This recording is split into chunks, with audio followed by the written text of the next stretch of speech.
Hello there. Welcome to another episode of Critical Wade Theory, where we sometimes explore music, art, and social commentary, and sometimes movies and TV shows and things like that. And today we're diving into the world of Ic3peak, a Russian experimental electronic music duo formed in Moscow in 2013. Described by the duo themselves as audiovisual terror, their sound is as unique as it is provocative, blending elements of electronic, experimental, and darkwave genres. Their music is not just about sound, it's sort of an immersive experience.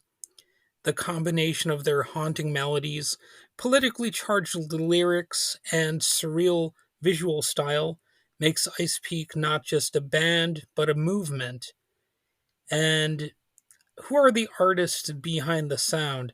So there are two members here. There's Nikolai Kostylev, the mastermind behind the intricate genre defying production. And then there's Anastasia Kreslina, or Nastya, who provides mesmerizing vocals and rather deeply thought provoking lyrics. Together, they make music that's equal parts art and activism. Their work doesn't shy away from heavy themes like political oppression, censorship, and societal greed. So, their discography is fascinating. It's a blending of sound and message, and some standout releases include Substances, which I believe came out in 2014. It's their debut EP, raw and experimental project that set the stage for what they would do later on as well. There's Fairy Tale from 2018. It's a bit of a chilling commentary on modern life and political disillusionment. There's Sweet Life from 2017, an album that juxtaposes sugary sweet visuals with darker undertones, and you've got themes of corruption and greed. So it's not just the music, it's the visuals. So go ahead and check out their music videos, which are definitely works of art. They have dystopian and surreal imagery to drive home the themes in their songs. They're not just performers, really, they're storytellers in various mediums. So, or media. I don't know. I don't know how the plural or the plural of medium goes. Is it medium or mediums? Media? I don't know. I'm getting sidetracked by that one. So anyway, Ic3peak has never hesitated to take on powerful institutions, and that bravery hasn't come without consequences. Their 2018 tour was met with intense repression from Russian authorities, who viewed their music as a threat. And that reminds me of some other, musical uh, enterprises down the ages. You've got Fela Kuti in Nigeria, whose politically charged Afrobeat music was definitely something that put a target on his back. And there were of course other bands throughout history that have been uh, targeted in one way or another. And why is this? Because Ic3peak address issues that authoritarian regimes don't want people to think about. So those are, of course, the classic themes like censorship, greed, and corruption, the effects of authoritarianism on society, and it's a country where dissent is dangerous, but Ic3peak still continues to be a beacon for free expression, and they're actually currently on tour throughout Europe, and they're supposed to be coming to the United States in 2025 as well.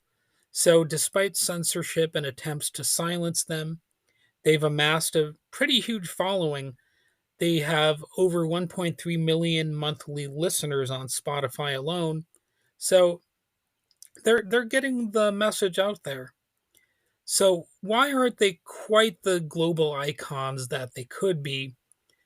I don't know. I'm not quite sure.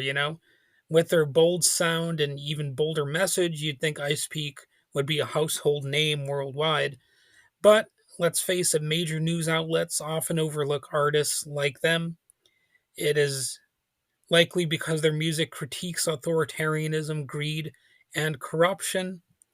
And, it threatens to challenge the status quo in a way that's uncomfortable for some.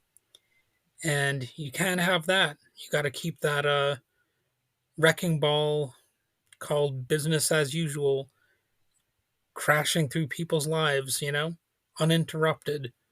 And just imagine a world where politicians were honest and truly cared about human life, where artists like Ic3peak wouldn't need to risk their freedom to call out injustice in a very basic way.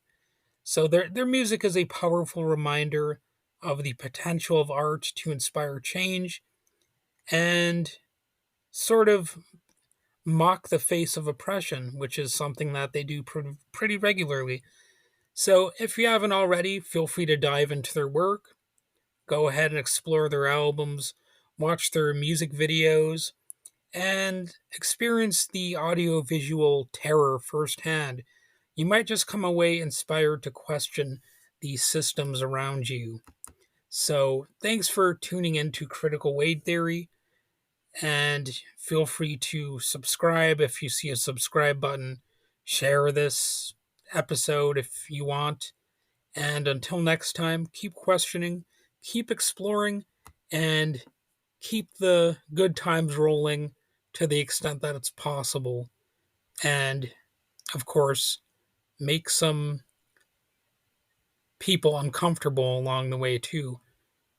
That's something that's often a good thing to try to strive for, because if you make the world uncomfortable, you're probably making some people think. If you're making certain people in positions of power uncomfortable, I mean, that's not to say that's always how it's going to go. I suppose you could just be a dumbass out there making people uncomfortable because you're a dumbass. But if you're doing it intelligently, I think I think you'll be impactful, and you'll really inspire people to better themselves and to gather enough information and knowledge to make the world a better place by inspiring creative thought, and instead of destruction, constructive things could happen. How about that as a bold concept? I know, what a freaky idea. But anyway, that's all I've got to say. I've said enough already, and have a good one.